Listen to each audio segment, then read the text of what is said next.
আসসালামু আলাইকুম। আশা করি সবাই ভালো আছেন।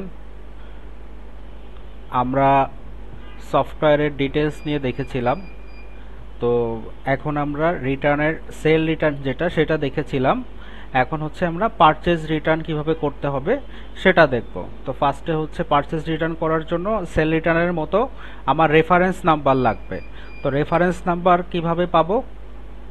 সাপোজ পারচেজ যেই রিটার্ন সেটা কখন করব, আপনি আপনার সাপ্লায়ারদের কাছ থেকে যেই প্রোডাক্টগুলো কিনে এনেছেন সেই প্রোডাক্টগুলোর ভিতরে যদি কোনো ফল্ট থাকে বা আপনি সেল করেছিলেন সেই প্রোডাক্টটা কাস্টমারের কাছ থেকে আবার রিটার্ন এসেছে কোনো একটা ফল্টের জন্য, তখন কিন্তু আপনি পারচেজ যার কাছ থেকে করেছেন তাকে আবার রিটার্ন করবেন।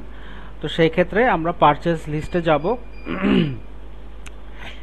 যেই প্রোডাক্টগুলো আমরা পারচেজ করেছি, সাপোজ এখানে আমি যে পারচেজ করেছি আমি এই প্রোডাক্টের রেফারেন্স নাম্বারটা এখান থেকে কপি করব। এখন সাপোজ হচ্ছে আপনার অনেক পুরানো পারচেজ, সেই ক্ষেত্রে আপনি এটা ওয়ান বাই ওয়ান এইভাবে করে খুঁজে বের করা তো খুবই সমস্যা। সেই ক্ষেত্রে কি করবেন, যে ওই প্রোডাক্টটা বা যেই প্রোডাক্টটা হচ্ছে আপনার রিটার্ন এসেছে, তো ওইখানে কিন্তু ওই প্রোডাক্টের ডিটেলসে আপনাকে দেখাবে যে আপনি কার কাছ থেকে এটা পারচেজ করেছিলেন।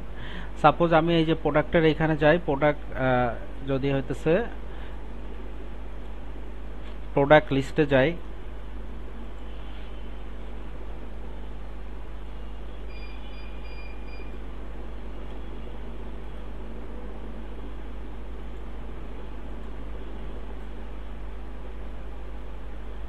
এই যে এখানে যদি প্রোডাক্ট লিস্ট থেকে আমি এই যে প্রোডাক্ট হিস্টোরিতে গেলাম, তো এখানে দেখেন আমি কবে কবে প্রোডাক্টগুলো পারচেস করছি।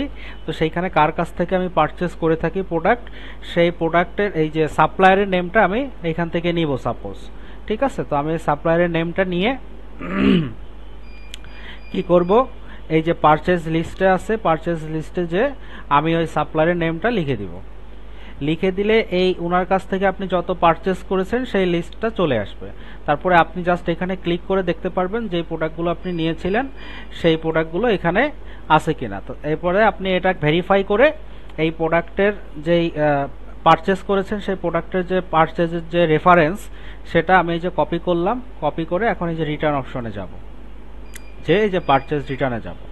পারচেজ রিটার্নে গেলে এখানে অ্যাড রিটার্নে ক্লিক করব, তারপরে পারচেজ রেফারেন্সের এখানে পারচেজ রেফারেন্সটা দিব, দিয়ে সাবমিট করে দেব।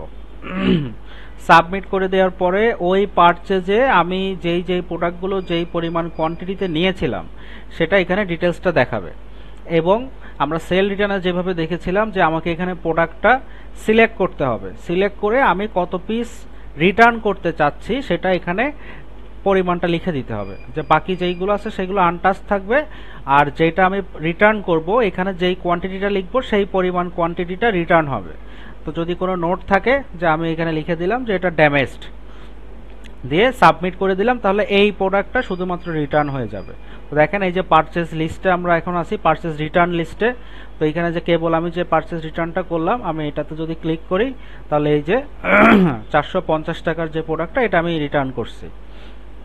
ঠিক আছে, এইভাবে আপনাকে পারচেজ রিটার্নটা করতে হবে। এবং আমি যদি ড্যাশবোর্ডে যাই, ড্যাশবোর্ডে গেলে আজকে আমি যে পারচেজ রিটার্ন করেছি তাহলে এই পারচেজ রিটার্নটা এইখানে শো করবে। আচ্ছা, আবার একটু রিটার্ন লিস্টে যে দেখি,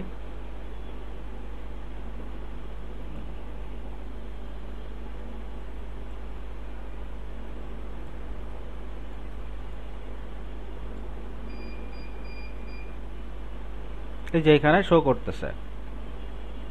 পারচেজ রিটার্নে গেলে এই যে পারচেজ রিটার্ন লিস্টে আপনি এই যে পারচেজ রিটার্নটা আবার এখান থেকে ভেরিফাই করতে পারবেন। আচ্ছা, এর পরের অপশনে আমরা আসি অ্যাকাউন্টিং। অ্যাকাউন্টিং সেকশনে আমরা কি করব, এখানে আমাদের ব্যবসাটা পরিচালনা করার জন্য যেই যেই অ্যাকাউন্টসগুলো আমি ব্যবহার করে থাকি, সেটা বিকাশ হইতে পারে, সেটা রকেট হইতে পারে, সেটা নগদ হইতে পারে, সেটা উপায় হইতে পারে, কিংবা ব্যাংক অ্যাকাউন্ট হইতে পারে, কিংবা আপনার যে নগদ যেটা রানিং ক্যাশ থাকে সেটাও হইতে পারে। তো সেইভাবে করে আপনি এখানে অ্যাকাউন্টটা ক্রিয়েট করতে হবে। কিভাবে করব, এই যে অ্যাকাউন্ট লিস্টে যাব, অ্যাকাউন্ট লিস্টে যাওয়ার পরে যে আমার অলরেডি ক্রিয়েট করা আছে আমি এখানে অ্যাড অ্যাকাউন্টে ক্লিক করব, ক্লিক করে অ্যাকাউন্টের নেমটা দিব। তো সরি অ্যাকাউন্টের নাম্বারটা দিব। এই নাম্বারটা যে আপনার সঠিক অ্যাকাউন্টের সাথে বা যেটা মেইন অ্যাকাউন্ট সেই অ্যাকাউন্টের সাথে হুবহু 100% মিল থাকতে হবে এমন না, আপনি জাস্ট অ্যাকাউন্টের যে নামটা সেই নামটা দেখে সেটা বুঝবেন। তো অ্যাকাউন্টের যে নাম্বার আছে এটা আপনি যদি চান যে আপনি লিখে রাখতে চান সেক্ষেত্রে এটা লিখে রাখা সম্ভব। তারপরে এখানে আমি সাপোজ যে অ্যাকাউন্টের নামটা হচ্ছে আমি দিচ্ছি যে এইটা হচ্ছে যে নেম দিলাম ডেমো ব্যাংক, বা আমি একটা সঠিক নামিয়ে দিই সাপোজ আইএফআইসি ব্যাংক। ঠিক আছে, আমি এই যে এটা লিখলাম, লিখে আমার ওই অ্যাকাউন্টে বর্তমানে কি পরিমাণ টাকা আছে, ইনিশিয়াল ব্যালেন্স আছে, সেটা আমি সফটওয়্যারকে জানাতেও পারি নাও জানাতে পারি।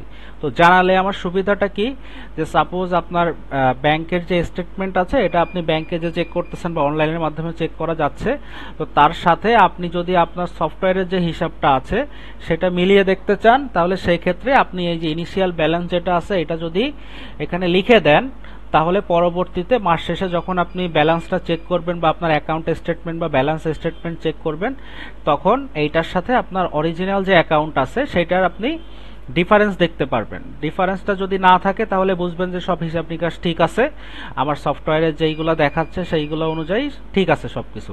কিন্তু যদি হিসাবটা দুই রকম থাকে তাহলে সেই ক্ষেত্রে আপনি কোথায় ইস্যুটা হয়েছে এটা খুঁজে দেখতে পারবেন। তো এইখানে আমরা যে কিভাবে ব্যালেন্স স্টেটমেন্ট তারপরে হচ্ছে অ্যাকাউন্ট স্টেটমেন্ট এইগুলো কিভাবে দেখবো আমরা পরবর্তী অপশনসে এইগুলো আছে। তো আমি সাপোজ এই যে বলে দিলাম যে এটা আমার ইনিশিয়াল ব্যালেন্স, এখানে 2.5 লাখ টাকা আছে, দিয়ে আমি এটা সাবমিট করে দিলাম, তাহলে এই যে আমার ব্যাংক অ্যাকাউন্ট এটা আমার ক্রিয়েট হয়ে গেল। এবার হচ্ছে যে আমি মানি ট্রান্সফারটা কি, যে সাপোজ হচ্ছে যে আপনার অ্যাকাউন্টে টাকা ছিল না, আপনি এইভাবে করে করে পারচেস করে করে এই অ্যাকাউন্টের টাকাটা কমে গেছে, তো সেই ক্ষেত্রে আপনি মানি ট্রান্সফার করতে চাচ্ছেন। তো সাপোজ আপনার দুইটা ব্যাংক এখানে অ্যাড করে রাখছেন, একটা থেকে আরেকটা ব্যাংকে ট্রান্সফার করতে চাচ্ছেন, এটা শুধু সফটওয়্যারের ভিতরে, অরিজিনালিও হয়তো আপনি করেছেন, তো সেইটা সফটওয়্যারকে কিভাবে জানাবেন। তো সেই ক্ষেত্রে আপনি এই যে মানি ট্রান্সফার যে অপশনটা আছে এখান থেকে যে অ্যাড মানি ট্রান্সফার দিলে কোন অ্যাকাউন্ট থেকে আপনি কোন অ্যাকাউন্টে টাকা ট্রান্সফার করতে চাচ্ছেন আর অ্যামাউন্টটা দিয়ে সাবমিট করে দিলে ওই টাকাটা ট্রান্সফার হয়ে যাবে, সেটা শুধু সফটওয়্যারের ভিতরে। আচ্ছা, তারপরে হচ্ছে যে ডিপোজিট বা উইথড্র যে অপশনটা আছে এইটার কাজ কি।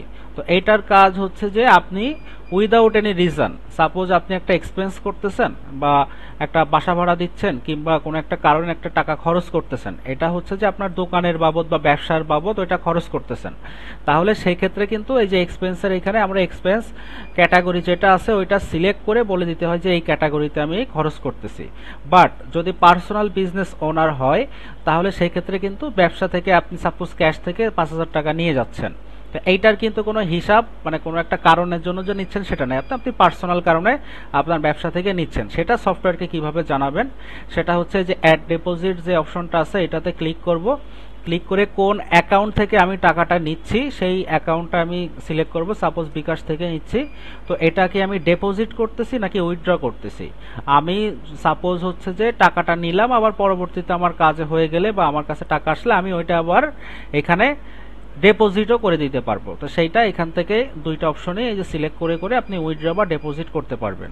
তারপরে এখানে আপনি সাপোজ টাকার পরিমাণটা লিখে দিলেন, লিখে এখানে কোনো নোট থাকলে নোট অ্যাড করে এই যে সাবমিট করে দিলে আমার এই যেটা আমি ডিপোজিট বা উইথড্র করব সেটা এখানে দেখাই দিবে। যদি ডিপোজিট করি তাহলে হচ্ছে যে এটা প্লাসে দেখাবে এই যে ডিপোজিট যেটা, আর উইথড্র যেইগুলা করব সেটা এই যে মাইনাসে দেখাবে। আচ্ছা, এরপরে হচ্ছে যে ব্যালেন্স। ব্যালেন্সটা কি, ব্যালেন্স হচ্ছে বর্তমানে যেই অ্যাকাউন্টগুলো আমার আছে সে অ্যাকাউন্টে কি পরিমাণ ক্রেডিট আছে এবং ডেবিট আছে, এবং এটা হচ্ছে যে ডেবিট এবং ক্রেডিটের টোটাল হিসাবটা। ক্রেডিটটা কি, যেই পরিমাণ টাকা আমার অ্যাকাউন্টে ঢুকছে, এক কথায় ক্যাশ ইন আমার কত হয়েছে, আর ডেবিটটা কি আমার টোটাল ক্যাশ আউট কত হয়েছে। ক্যাশ আউটের মধ্যে কি কি থাকতে পারে, যে আপনার এক্সপেন্সেস থাকতে পারে, যে পারচেসগুলো করেছেন সেটা থাকতে পারে, তারপরে হচ্ছে যে আপনার কর্মচারীদের যে স্যালারি দিয়েছেন সেটা থাকতে পারে, আর এটা হইতেছে বর্তমান যে ব্যালেন্স আছে সেইটা। এখন আমি অ্যাকাউন্টের যে স্টেটমেন্ট আছে সেই স্টেটমেন্টটা কিভাবে দেখব, ও আরেকটু বিষয় এখানে ক্লিয়ার করে দিই যে ক্রেডিট আর ডেবিট যেটা দেখাচ্ছে এটা কিন্তু আপনার ইনিশিয়াল যে ব্যালেন্স আছে, দেখেন এখানে আমি যে কেবল এই প্রোডাক্টটা এই অ্যাকাউন্টে অ্যাড করছি, তো এখানে ক্রেডিট কিন্তু আমাকে দেখাচ্ছে 2.5 লক্ষ টাকা। তো আমি যেই পরিমাণ ইনিশিয়াল ব্যালেন্স দিছিলাম সেটাই এখানে ক্রেডিট হয়ে দেখাচ্ছে। আর এইখানে যে ক্রেডিটের পরিমাণটা দেখাবে এটা হচ্ছে যে আপনার টোটাল যে ক্রেডিট হয়েছে এ টু জেড সবকিছু এটার যোগফল দেখাবে, আর ডেবিট হইতেছে আপনার এ টু জেড যত ডেবিট হয়েছে সেটার যোগফল দেখাবে। আচ্ছা, এরপরে হইতেছে অ্যাকাউন্টের যে স্টেটমেন্টটা আমরা কিভাবে দেখবো। তো এখানে যে অ্যাকাউন্টের নেমগুলো দেওয়া আছে, আমি এই অ্যাকাউন্টের নেমের উপরে যদি ক্লিক করি তাহলে এই টোটাল স্টেটমেন্টটা আমার অ্যাকাউন্টের স্টেটমেন্টটা আমি দেখতে পারবো একদম মাস ওয়াইজ। যদি আমি চাই তাহলে এখান থেকে মাস ওয়াইজ না, আপনাকে পুরো এ টু জেড একদম প্রথম থেকে নিয়ে বর্তমান পর্যন্ত কি ছিল সেটা আপনাকে দেখাবে। তো ফার্স্ট থেকে শুরু হবে, এটা আপনার ওপেনিং ব্যালেন্স, তারপরে এখান থেকে কোনটা ক্রেডিট হয়েছে কোনটা ডেবিট হয়েছে। ডেবিট হইলে হইতেছে এটা আপনার অ্যাকাউন্টে ঢুকছে, আর ক্রেডিট হওয়া মানে এটা আপনার অ্যাকাউন্ট থেকে বের হয়ে গেছে। সরি, এটা হচ্ছে ক্রেডিট হওয়া মানে আপনার অ্যাকাউন্টে ঢুকছে, আর ডেবিট হওয়া মানে আপনার অ্যাকাউন্ট থেকে বের হয়ে গেছে। তো দেখেন এই যে 50,000 টাকা ডেবিট হয়েছে, আমার এই যে ব্যালেন্স -50,000 হয়ে গেছে। তো এইভাবে করে কখন কখন আমার টাকাটা বের হয়েছে, কি কি কোন কোন তারিখে কি কি ট্রানজ্যাকশনের মাধ্যমে, এই ডিটেলসগুলো রেফারেন্স নাম্বার সহ এখানে থাকবে। তো এইটা হইতেছে আপনার টোটাল যে অ্যাকাউন্টটা আপনি মেনটেন করতেছেন সফটওয়্যারের মাধ্যমে, সে অ্যাকাউন্টের স্টেটমেন্ট। আচ্ছা, তারপরে হচ্ছে সিআরএম। সিআরএম এর যে বিষয়টা, এটা আমরা হচ্ছে যে আমাদের যে ওভারভিউ ক্লাস আছে সেখানে আমরা বলেছিলাম যে এখানে ক্রিয়েট লিড করার জন্য আমাদের lead subject, lead status, lead source এগুলো আমাকে ক্রিয়েট করতে হবে।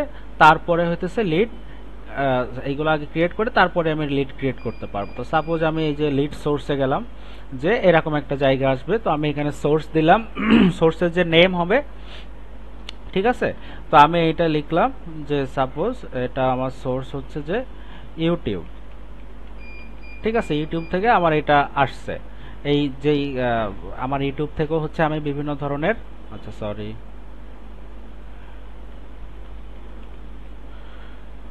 আমার মার্কেটিং করে থাকি, তো সেইখান থেকে আমার এটা আসছে। এখন দেখেন অর্ডার হইতেছে আমার কিভাবে ওইটা শো করবে, কোনটা উপরে কোনটা নিচে এটা শো করবে।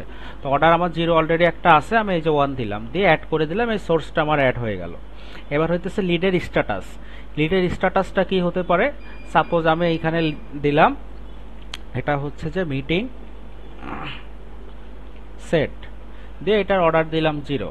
আমি চাইলে এখানে কালার চুজ করে দিতে পারি, সেইভাবে করে আমাকে দেখাবে, ঠিক আছে। ফাইল প্রোগ্রেসের এটা আমি এই যে এইখান থেকে 0 1 2 এইভাবে করে করতে পারবো। আচ্ছা, যাই হোক, এখন এই যে কালারটা আমি সেট করে দিলাম, এবার অ্যাড দিলাম আমার এই, আচ্ছা ফাইল,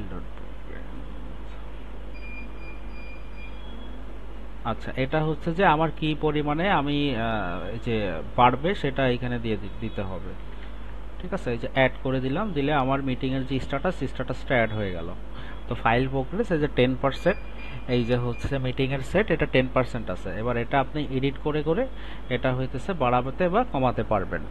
আচ্ছা, এরপরে হচ্ছে যে স্ট্যাটাস, এটা মিটিং সেট করলাম। তারপরে লিডের সাবজেক্টটা কি হতে পারে, যে আপনার যেই কাস্টমারটা, অর্থাৎ যে কাস্টমারের আপনি এই সিআরএম এ অ্যাড করতেছেন তাদের যেই সাবজেক্টটা কি হতে পারে।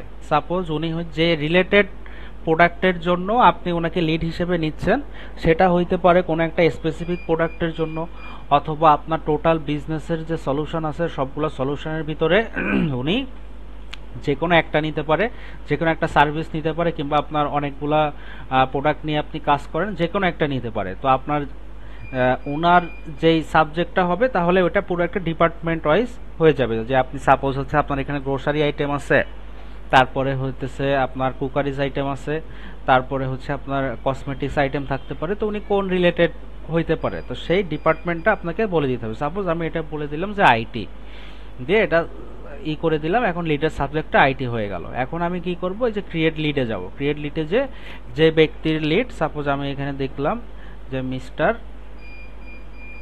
এক্স, দিয়ে তারপরে হইতেছে ওনার ফোন নাম্বার দিলাম, দেওয়ার পরে এই যে সাবজেক্ট যেটা করছিলাম, এই যে এখান থেকে আমি আইটি চুজ করলাম।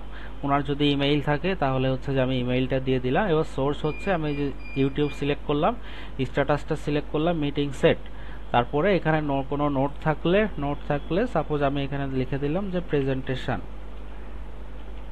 কি বিষয়ে প্রেজেন্টেশন হতে পারে, যে আপনি যে প্রোডাক্টটা নিয়ে ওনার সাথে আগাচ্ছেন সেটা। এবার ডেসক্রিপশনে কি আপনি প্রেজেন্টেশন যে ডিটেলস আছে ওই ডিটেলসটা এখানে লিখে রাখলেন যে কি কি বিষয়ের উপরে আপনাকে বলতে হবে পয়েন্ট বাই পয়েন্ট, দিয়ে সেভ করে দিলে আপনার হচ্ছে এই যে একটা লিড ক্রিয়েট হয়ে গেল। এখন আপনি যে অল লিডে যাবেন, অল লিডে যে এইখানে আর একটা হচ্ছে যে এই যে আপনার অ্যাকশন ডেট আছে, নেক্সট অ্যাকশন ডেট আপনি এই যে এইখান থেকে আবার এডিট করতে পারবেন। এই যে এডিট অপশনে যাব, এডিট অপশনে যে আমি এই যে এইখান থেকে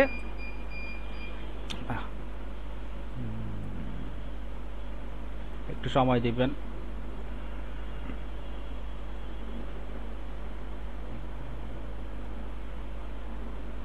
এই যে অ্যাকশন ডেটটা, এই অ্যাকশন ডেটটা সিলেক্ট করতে হবে। সিলেক্ট করলে এই যে টুডেজ অ্যাকশনের ভিতরে গেলে আপনি যদি আজকের অ্যাকশনে যান, এই যে এটা আমার অ্যাকশন লিস্টে এই যে টুডেজ অ্যাকশনের ভিতরে আসছে। তো প্রোগ্রেস এটা 10%। আপনি চাইলে এটা আলাদা আলাদা করে যে স্ট্যাটাস যেটা আছে মিটিং সেট না করে আপনি সাপোজ এইভাবে দিতে পারেন যে প্রোগ্রেস বার দিয়ে ওইখানে 10% 20% এভাবে এডিট করে করে বাড়াইতে পারবেন। আচ্ছা, এনিওয়ে এরপরে হচ্ছে যে আমরা এসএমএস মার্কেটিংয়ে যাই। এসএমএস মার্কেটিং কিভাবে করব এবং কি কাজে লাগবে? এসএমএস মার্কেটিং হচ্ছে এইখানে আপনি এখানে যে এসএমএস এর যে প্যাকেজ আছে আমাদের বাংলাদেশে, আলফানেট তারপরে হচ্ছে বা অন্যান্য যে কোম্পানি আছে তারা হচ্ছে এটা প্রোভাইড করে থাকেন। তারপর বিডি বাল্ক এসএমএস আছে ওখান থেকে। এছাড়া আপনি গুগলে সার্চ দিয়ে ডিরেক্ট বের করে ফেলতে পারবেন যে কারা কারা এই সলিউশনটা প্রোভাইড করে থাকে। তো সেখানে যে আপনি এই যে সেন্ড এসএমএস যে অপশন আছে এখানে যে আপনাকে ওই যে কাস্টমারগুলোকে আপনি পাঠাতে চাচ্ছেন সেই কাস্টমারগুলোকে এখান থেকে অ্যাড করতে পারেন এভাবে টিক দিয়ে দিয়ে। আর অল দিলে একবারে অল কাস্টমার সিলেক্ট হয়ে যাবে, অথবা আপনি আপনার প্রিফারেবল কোনো নাম্বার এটা টাইপ করেও এখান থেকে কমা দিয়ে দিয়ে আলাদা করে করে আপনি পাঠাতে পারবেন। আর যে এসএমএসটা দিবেন সেই এসএমএসটা এখানে লিখে সেন্ড এসএমএস দিলে এই যতগুলো নাম্বার দিবেন সেই অনুযায়ী আপনার এসএমএস ক্রেডিটটা এখান থেকে কমে যাবে। আচ্ছা, তো আমার এখানে অ্যাড করা নাই বলে আমি এইটার এসএমএসটা পাঠায় দেখাতে পারছি না। আচ্ছা, এরপরে হচ্ছে এইচআরএম। এই অপশনটা একটু গুরুত্বপূর্ণ, আমরা একটু খেয়াল করে দেখি। এইচআরএম সেকশন, তো এখানে আমি ফার্স্টে হচ্ছে যে ডিপার্টমেন্ট বলে দিব। ডিপার্টমেন্ট কি হইতে পারে, যেমন অ্যাকাউন্টস হইতে পারে, আইটি হইতে পারে, সাপোর্ট হইতে পারে, তারপর সেলস হইতে পারে। তো ডিপার্টমেন্টগুলো আমি বলে দেবো কিভাবে ডিপার্টমেন্ট অ্যাড করব। যে অ্যাড ডিপার্টমেন্টে ক্লিক করে এখানে জাস্ট নেম লিখবো, নেম লিখে সাবমিট করে দিলে ডিপার্টমেন্টটা অ্যাড হয়ে যাবে। তারপরে এমপ্লয়িতে যাব। এমপ্লয়ি এই সেকশনে হইতেছে আপনার যে এমপ্লয়ি আছে প্লাস এই সফটওয়্যারটা যদি আপনি আপনার কোনো এমপ্লয়িদের মাধ্যমে অপারেট করতে চান, বা দেখা গেল আপনি কোম্পানি ওনার যিনি হচ্ছে যে এটা অপারেট করবে বা সেলসে বসবে বা ক্যাশে বসবে বা 2-3 জনও বসতে পারে, সেই ক্ষেত্রে আপনি এমপ্লয়িদেরকে এখান থেকে বলে দিতে পারবেন যে আমার টোটাল এই এমপ্লয়ি আছে, যাদের যাদের অ্যাড করবেন তাদের এগেইনস্টে আপনি স্যালারি দিলে সেই স্যালারির হিসাবও রাখতে পারবেন। তো আমরা দেখি যে এমপ্লয়ি কিভাবে অ্যাড করব। অ্যাড এমপ্লয়িতে ক্লিক করব। ক্লিক করার পরে এখানে হইতেছে দেখেন যে নাম, যেটা যে এমপ্লয়িকে অ্যাড করব সেই এমপ্লয়ির নাম দিলাম সাপোজ মিস্টার রহমান, দিয়ে এইখানে হইতেছে তার যদি কোনো ছবি থাকে বা কোনো ডকুমেন্টস থাকে সেটা আপনি এখানে অ্যাড করতে পারবেন। তারপরে ডিপার্টমেন্টটা এখান থেকে অ্যাড মানে সিলেক্ট করে দিতে পারবেন কোন ডিপার্টমেন্টের। তারপরে ওনার ইমেইল যেটা আছে ইমেইলটা দিব, যে সাপোজ এটা আমি একটা ডেমো মেইল দিয়ে দিচ্ছি।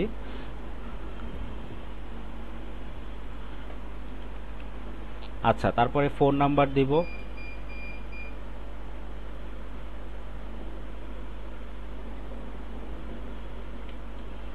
দেওয়ার পরে এই যে অ্যাড্রেস যেগুলো আছে অ্যাড্রেস দিব। তারপরে যদি কোনো স্টাফ আইডি থাকে, যে আপনার অফিসিয়াল কোনো স্টাফ আইডি আছে, তাহলে আপনি ওই স্টাফ আইডিটা এখানে দিয়ে দিতে পারবেন। তারপরে হচ্ছে এই এমপ্লয়িকে যদি আপনি সফটওয়্যার অ্যাক্সেস দিতে চান তাহলে এইখান থেকে ওনাকে সেই অ্যাক্সেসটা দিতে হবে। তাহলে সফটওয়্যার কি বুঝবে যে এই ইউজারটা এই এমপ্লয়ির জন্য, সেই ক্ষেত্রে সে আরও ভালো করে রিপোর্টটা আপনাকে দিতে পারবে এই এমপ্লয়ির এগেনস্টে। তাহলে ইউজারটা কিভাবে অ্যাড করব, সাপোজ আমি এখানে অ্যাড এমপ্লয়িতে গেলাম, যে এমপ্লয়ি হচ্ছে ইউজার দিয়ে দিলাম, যেহেতু এটা মিস্টার রহমান তাহলে এখানে দিয়ে দিলাম রহমান দিয়ে তারপরে হচ্ছে পাসওয়ার্ড দিলাম 1 থেকে 5 পর্যন্ত। তারপরে ওনার রোল কি হবে, রোল সাপোজ উনি হচ্ছে যে এটা সাপোর্ট ইঞ্জিনিয়ার হবে, যেহেতু উনি আইটি ডিপার্টমেন্টে। এটা দিয়ে দিলাম। এবার কোন ব্রাঞ্চের জন্য, ব্রাঞ্চের জন্য এইটা। তারপরে সিলেক্ট বিলার, বিলার হইতেছে উনি সাপোজ যদি বিলে বসেন বা কখনো বিল করেন তাহলে কার হয়ে বিল করবেন বা উনার নামে আপনি একটা বিলার অ্যাকাউন্ট ক্রিয়েট করে তারপরে এখানে অ্যাসাইন করবে। তো আমরা পরবর্তীতে এই বিলার ইনভয়েস বিলার কিভাবে অ্যাড করতে হয় এটা আমরা দেখব। আচ্ছা, তো এইখান থেকে আমি বিলারটা সিলেক্ট করে দিলে এই যে এখন আমি এই যে রহমান আর 1 2 3 4 5 দিয়ে এখানে লগ ইন করতে পারবো। ঠিক আছে, তো এই যে আমার যে মিস্টার রহমান নামে যিনি হয়েছে ইনি হইতেছে অ্যাড হয়ে গেছে। এখন হচ্ছে অ্যাটেন্ডেন্স। অ্যাটেন্ডেন্স হচ্ছে এইখান থেকে আপনার যে এমপ্লয়ি যারা আছেন সেই এমপ্লয়ীদের অ্যাটেন্ডেন্স হচ্ছে আপনি এইখান থেকে সিলেক্ট করে দিতে পারবেন, অথবা ডিরেক্ট ফাইলও আপলোড করে দেওয়ার সুযোগ আছে।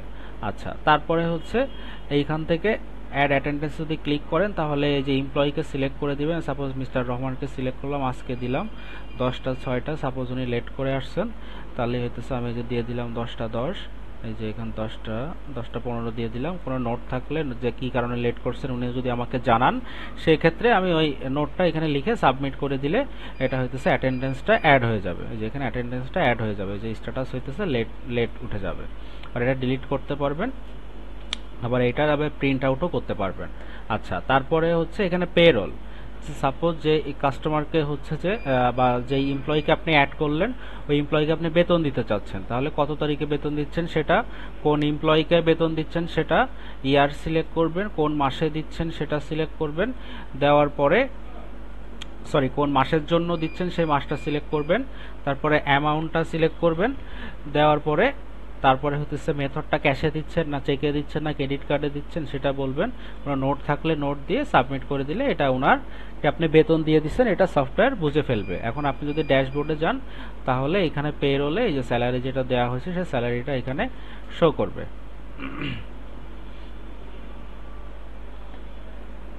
আচ্ছা, তারপরে হচ্ছে হলিডে। হলিডে হচ্ছে কি ছুটির দিন যদি কোনোটা থাকে তাহলে আপনি এখান থেকে বলে দিতে পারবেন ছুটি এত থেকে এত তারিখ পর্যন্ত নোট দিয়ে সাবমিট করে দিতে পারবেন। আচ্ছা, এরপরে হচ্ছে পিপল সেকশন। পিপল সেকশনে হইতেছে যে আমরা দেখাচ্ছিলাম কিভাবে সাপ্লায়ার অ্যাড করবো আর কাস্টমার অ্যাড করব, সেই সাপ্লায়ার এবং কাস্টমার এবং তাদের লিস্ট অনুযায়ী ওখানে থাকবে। আচ্ছা, এরপরে হচ্ছে যে আমাদের রিপোর্ট সেকশন। তো আমাদের বাকি যে বিষয়গুলো আছে আমরা ই কমার্স নিয়ে একটু বিস্তারিতভাবে দেখব। তো আমি রিপোর্ট সেকশনটা আজকে বুঝাই দেই যে রিপোর্ট সেকশনে কি কি আছে। যে ওভারঅল রিপোর্ট, এই রিপোর্টে গেলে আপনি হচ্ছে এখানে কবে কি কি সেল করেছেন সেই ডেট অনুযায়ী ওই সেলের তারিখ দেখাবে এবং ওই সেলের এগেনস্টে আপনার কস্টিংটা দেখাবে এবং ওই সেল করে ওই দিনে টোটাল কত প্রফিট হয়েছিল সেটা এইখানে দেখাবে। তো দেখেন আমার এখানে 115 টাকা কস্টিং, তো আমি এখানে হইতেছে আবার ডিসকাউন্ট দিছি এবং এক্সপেন্স করছি এবং এই যে এখানে এই জন্য আমার টোটাল সেল প্রফিটটা এই যে এখানে মাইনাসে দেখাচ্ছে। তারপরে হচ্ছে এখানে আমার যে সেল আছে পরবর্তীতে হলে যে এইটাতে আমি লাভ করছি এটা আমাকে লাভ দেখাচ্ছে। দেখেন আমি এটা 2500 টাকায় সেল করছি কিন্তু আমার কস্টিং আছে যে এত টাকা, এই জন্য এই যে এইগুলো মাইনাসে দেখাচ্ছে। ঠিক আছে। আচ্ছা, তো এইভাবে করে আপনি ওভারঅল যেটা আছে প্রফিট দেখতে পারবেন। এখানে দিস ইয়ার দিয়ে সাবমিট করলে এই পুরো বছরের ভিতরে মাস ওয়াইজ ভাবে চলে আসবে যে কোন কোন তারিখে কি কি করছেন, এইগুলো এইভাবে করে আলাদা আলাদা করে চলে আসবে এবং লাস্টে টোটাল যে প্রফিটটা সেই প্রফিটটা এখানে দেখা যাবে। আর যে টোটাল যে কস্টিং হয়েছে আর কস্টিং এর জন্য যে খরচ হয়েছে ওইটা সকল কিছু দেখা যাবে। আর এইখানে এই যে যেগুলো যোগফলটা আপনি এইভাবে একবারে দেখতে পারবেন যে কস্টিং কত ছিল, রিটার্ন কত হয়েছে, ট্যাক্স কত দিছি, পারচেস কত করছি, রিটার্ন কত হয়েছে, ডিসকাউন্ট কত দিছি, এক্সপেন্সেস কত হয়েছে, স্যালারি কত টাকা পে করছি, ইন ডিটেলসে দেখা যাবে যে প্রফিট সহ। আচ্ছা, তারপরে হচ্ছে ক্লোজিং রিপোর্ট। ক্লোজিং রিপোর্টটা কি, আমরা যখন পজ থেকে সেল করব, পজ থেকে সেল করার সময় এই যে দেখেন এখানে একটা এই যে ক্যাশ রেজিস্টার বলে একটা অপশনস আছে।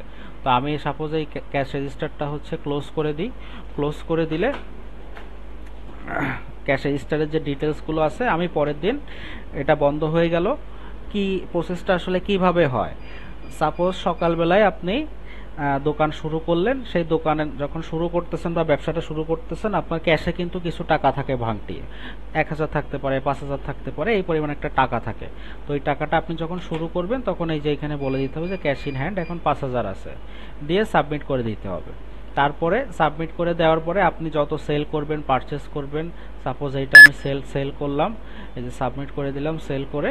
এখন এটা যে সেল হয়ে গেছে, আমি ক্যাশ রেজিস্টারটা যদি এখন ক্লোজ করে দিই, তাহলে আমি ক্যাশ রেজিস্টারের যে ডিটেলস আছে এটা দেখতে পারবো। অথবা ক্লোজ না করেও আমি এই যে এটা যদি ক্লিক করি, দেখেন আমি এই যে সেল করছি 5,000 টাকা আমার ক্যাশ ইন হ্যান্ডে ছিল, আমি 850 টাকা সেল করছি। তাহলে এখন ক্যাশে আমার টোটাল ক্যাশ আসে হচ্ছে 5,850 টাকা। এইভাবে করে আপনি যেই বিষয়গুলো এখানে করবেন সেইগুলা এখানে দেখা যাবে। আচ্ছা, এটা হইতেছে রিপোর্টের যে বিষয়টা সেটা দেখলাম। আচ্ছা, এরপরের অপশনে আমরা যাই, যে ক্লোজিং রিপোর্ট দেখলাম। ক্যাশ ফ্লো রিপোর্টটা কি, যে আপনার কখন টাকা ইন হচ্ছে, কখন টাকা আউট হচ্ছে, এই যে ফাইল ইনফ্লো আর আউটফ্লো, এই দুইটা আমি এখান থেকে দেখতে পারবো। তো আমি যদি টোটাল এখানে কোনো ডেট সিলেক্ট করে দিই, তাহলে ডেটের জন্য দেখতে পারবো। আর এখানে শুধু যদি ক্যাশ ইন বা ক্যাশ আউট এই স্পেসিফিক কোনোটা দেখতে চাই, সেটাও দেখতে পারবো। আচ্ছা, এরপরে হচ্ছে ট্যাক্স থাকলে ট্যাক্সের রিপোর্ট, বেস্ট সেলার যেটা আছে বেস্ট সেল রিপোর্ট দেখতে পারবেন। তারপর হচ্ছে প্রোডাক্ট রিপোর্ট। প্রোডাক্ট রিপোর্টে কি কি দেখা যাবে, যে আপনার যত প্রোডাক্ট আছে ভ্যারিয়েন্ট সহ, সাপোজ এই যে এখানে ডেমো প্রোডাক্ট এইগুলোর যে ভ্যারিয়েন্ট আছে, এই ভ্যারিয়েন্ট সহ এখানে শো করতেছে। এবং ওই প্রোডাক্টের ক্যাটাগরি কি, পারচেস করেছি কত, এখানে যে ডেট টাইম লিমিটটা দেওয়া আছে, ওই টাইম লিমিটের ভিতরে এখানে সাবমিট করলে এই সবগুলো প্রোডাক্টই এখানে শো করবে। কিন্তু শুধুমাত্র যেই প্রোডাক্টগুলো আপনার কাজ করেছেন বা বেচা কিনা হয়েছে, সেই প্রোডাক্টগুলাই শুধু এখানে ওই অ্যামাউন্টের জায়গায় শো করবে, বাকিগুলো সব জিরো থাকবে। দেখেন purchase amount, purchase quantity, sold amount, sold quantity, তারপরে প্রফিট, ইন স্টক, এইগুলো সব আপনাকে দেখাচ্ছে।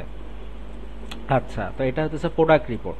প্রোডাক্ট রিপোর্টের পরে আর কি আছে, এরপরে হচ্ছে product inventory report. Product inventory রিপোর্টে কি হবে, যে আপনার টোটাল যে স্টক ভ্যালু আছে, সেই স্টক ভ্যালুটা আপনি এখান থেকে দেখতে পারবেন। এবং প্রোডাক্টের যে ভ্যারিয়েন্ট আছে, ভ্যারিয়েন্ট ওয়াইজ সেটার কোয়ান্টিটি কত এবং হইতেছে কি পরিমাণ স্টক ভ্যালু, সেটা এখানে ডিটেলসটা আপনি দেখতে পারবেন। আচ্ছা, এরপরে হচ্ছে যে প্রোডাক্ট ইনভেন্টরি রিপোর্টের পরে ডেইলি সেল রিপোর্ট, অর্থাৎ এখানে আপনি প্রতি ডে ওয়াইজ সেল দেখতে পারবেন, যে সানডে, মানডে, টুয়েসডে, থার্সডে এবং তারিখ ওয়াইজ এখানে টোটাল কয়টা সেল হয়েছে। তো এখানে টোটাল কি আছে এই ডিটেলসগুলো আপনি দেখতে পারবেন। তো এই দেখেন এটা 6 তারিখ, এই 7, 8, 9, 10 এভাবে 30 তারিখ পর্যন্ত আপনি ডেইলি সেল রিপোর্ট দেখতে পারবেন। টোটাল সেল রিপোর্টে যেটা আছে, ওই টোটাল সেল রিপোর্টের এই যে ব্রাঞ্চ ওয়াইজ আবার আলাদা করে সিলেক্ট করে দিতে পারবেন শুধুমাত্র ওই ব্রাঞ্চের জন্য, তাহলে আপনাকে শো করবে। ঠিক আছে, তারপরে হচ্ছে এখানে আমরা monthly sale report. Monthly sale রিপোর্টে কি হবে, ওই যে সেম ভাবে আপনার মাস ওয়াইজ শো করবে, যে কোন মাসে কি কি আমার সেল হয়েছিল বা কি কি ডিটেলস আছে সেইগুলা। আচ্ছা, তারপরে হচ্ছে এখান থেকে আচ্ছা, শুধু সেল রিপোর্ট। সেল রিপোর্টটা কি, আচ্ছা, তারপরে হচ্ছে আমরা পারচেজ রিপোর্টটা আগে দেখি। ডেইলি পারচেজ কি, যে ওই ডে ওয়াইজ একইভাবে পারচেজ দেখাবে। আর হচ্ছে আপনার মান্থলি পারচেজটা ওই যে সেম মান্থলি ভাবে দেখাবে। তারপর সেল রিপোর্ট। সেল রিপোর্টে আমরা এখানে দেখতে পারবো যে টাইমটা আমি সিলেক্ট করে দিব, ওই টাইমের এগেনস্টে আমার যেই প্রোডাক্টগুলো সেল হয়েছে, সাপোজ আমি এখানে অল টাইম দিয়ে সাবমিট করে দিই, দিলে আমার কোন কোন প্রোডাক্টগুলো সেল হয়েছে, এই প্রোডাক্টগুলো সেল হয়েছে কত টাকা অ্যামাউন্টে, কত কোয়ান্টিটিতে, আর এখন স্টক কত আছে, এই সকল ডিটেলস আমি দেখতে পারবো। এবং টোটাল সোল্ড অ্যামাউন্ট কত এই সময়ের ভিতরে, সেই ডিটেলসটা এখানে দেখা যাবে। এবং আমি এই যে অল দিয়ে দিলে এই যে অল চলে আসছে, টোটাল এত টাকা আমি সেল করছি। আচ্ছা, তারপরে হচ্ছে সেল রিপোর্টের পরে আছে এক্সপেন্স রিপোর্ট। এক্সপেন্স রিপোর্ট হচ্ছে আপনি যে এক্সপেন্সটা এখান থেকে করছিলেন, ওই এক্সপেন্সের কি কি খাতায় খরচ করেছেন সেটাই এখানে দেখাচ্ছে। তারপরে হচ্ছে আচ্ছা, এক্সপেন্স রিপোর্টের পরে তারপরে সেল রিপোর্ট চার্ট দেখতে পারবেন। পেমেন্ট রিপোর্ট দেখা যাবে। পেমেন্ট রিপোর্ট হচ্ছে আপনি সাপ্লায়ারকে যে টাকাগুলো দিয়েছেন সেই টাকার পেমেন্টগুলো এখান থেকে দেখা যাবে পেমেন্ট রিপোর্টে। আচ্ছা, তারপরে হচ্ছে যে পারচেস রিপোর্ট দেখতে পারবেন, যে কবে কবে কি কি পারচেস করেছেন। কাস্টমার রিপোর্টে গেলে কোনো একটা স্পেসিফিক কাস্টমার যদি সিলেক্ট করে দেন, তাহলে ওই কাস্টমার কবে কবে কি কি আপনার দোকান থেকে কিনেছেন, কত টাকা পেমেন্ট করেছেন, কোনো কোটেশন দিয়েছেন কিনা, বা উনি কোনো প্রোডাক্ট রিটার্ন করেছে কিনা, সব টাকা ডিটেলস সহ দেখতে পারবেন। এবং সেলের ওখানে যদি কোনো ডিউ থাকে, তাহলে সেই ডিউ এর পরিমাণটাও এই যে এখানে শো করে দিবে আপনাকে। কাস্টমার রিপোর্টে যে তারপরে শুধুমাত্র কাস্টমারের ডিউ রিপোর্ট দেখতে পারবেন, সাপ্লাইয়ের রিপোর্ট দেখতে পারবেন, সাপ্লায়ারের ডিউ রিপোর্ট দেখা যাবে। তারপরে ব্রাঞ্চ রিপোর্ট দেখতে পারবেন। সাপোজ ব্রাঞ্চ রিপোর্টে গেলে এখানে যদি ব্রাঞ্চটা সিলেক্ট করে দেন তাহলে ওই ব্রাঞ্চের আপনার যাবতীয় যে সেলস আছে বা পারচেজ আছে বা রিটার্ন আছে বা এক্সপেন্সেসগুলো আছে সেইগুলো এখান থেকে আপনি দেখতে পারবেন। আচ্ছা, তারপরে হচ্ছে ব্রাঞ্চের স্টক চার্ট দেখা যাবে, তারপরে প্রোডাক্টের এক্সপায়ারি রিপোর্ট দেখা যাবে। এক্সপায়ারি রিপোর্টটা কি, যে এখানে যে প্রোডাক্টের আপনি এক্সপায়ারি রিপোর্ট দিয়ে তারিখ দিয়ে থাকবেন, ওই এক্সপায়ারি যে রিপোর্ট কবে কবে রিপোর্ট এক্সপায়ার হয়ে গেছে সেটা এখান থেকে দেখা যাবে। আচ্ছা, তারপরে হচ্ছে আপনার অ্যাটেন্ডেন্স রিপোর্ট দেখা যাবে যে কে কবে উপস্থিত ছিল, সেই কোনো একটা এই যে এখানে অ্যাটেন্ডেন্সটা সহ এখানে টোটাল শো করবে, এখান থেকে সার্চ দিয়েও বের করা যাবে। তারপরে হচ্ছে এখান থেকে স্যালারি রিপোর্ট দেখতে পারবেন। স্যালারি রিপোর্টে কাকে কম তারিখে হচ্ছে স্যালারি দেওয়া হয়েছে, যে সেই এমপ্লয়ির উল্লেখ করে কত টাকা দেওয়া হয়েছে, কোন অ্যাকাউন্ট থেকে টাকাটা গেছে, কোনো নোট থাকলে এই যে নোট এখানে শো হবে। আচ্ছা, তারপরে হচ্ছে যে রিপোর্ট সেকশনে আছে হচ্ছে ইউজার রিপোর্ট। ইউজার রিপোর্ট হচ্ছে আপনি যে ইউজারগুলো ক্রিয়েট করে দিবেন, ওই ইউজারকে আপনি এখানে সিলেক্ট করবেন। সিলেক্ট করে ওই ইউজার যে সেল করছে, পারচেস করছে, ট্রান্সফার করছে, পেমেন্ট করছে, এক্সপেন্স করছে বা ওনার যে স্যালারি দেওয়া হয়েছে ইন ডিটেলস দেখতে পারবেন। আচ্ছা, তো আমরা হচ্ছে আজকে রিপোর্ট সেকশন পর্যন্ত এই পর্যন্তই দেখি। পরবর্তী ক্লাসে আবার বাকি বিষয়গুলো আমরা দেখার চেষ্টা করব।